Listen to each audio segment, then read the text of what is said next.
Eto na mga katiyoy friend, ready na yung ating iluluto. Hiniwa na po natin yung ating kamuting kahoy. Yan, ganyan lang yung ating pakahiwa.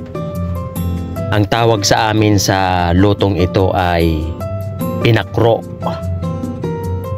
Iwan ko lang kung ano ang tawag sa Tagalog. So ayan, maglalagay muna tayo ng kunting asin.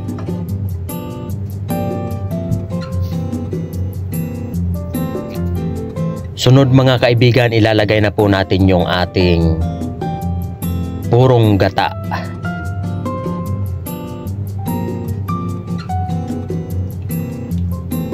Masarap ito mga kaibigan, lalo sa pangmeryenda. Tapos partneran mo ron ng tuyo, abay, napakasarap nito mga katiyoy. Ayan, ihahalo lang muna natin yan bago natin lutuin.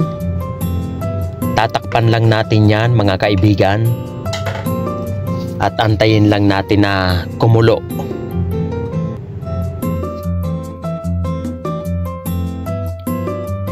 Yun, kumukulo na nga mga katiyoy friend. Tanggalin na natin yung takip at hindi na natin yan tatakpan para hindi umapaw yung kanyang sabaw.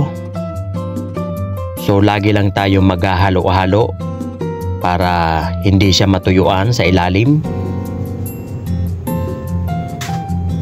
So lagi lang natin yan hahaluin mga kaibigan para hindi umapaw yung inilagay nating gata. Habang inaantay natin na mag-creamy yung sabaw, siyempre maglalagay tayo mga kaibigan ng isang kutsarang asukal para manamis-namis ang lasa nito. Yan, patuloy lang tayo sa paghahalo hanggang inaantay natin na mag-creamy yung sabaw, yung ating gata, at habang malapit na ring maluto yung ating kamuting kahoy.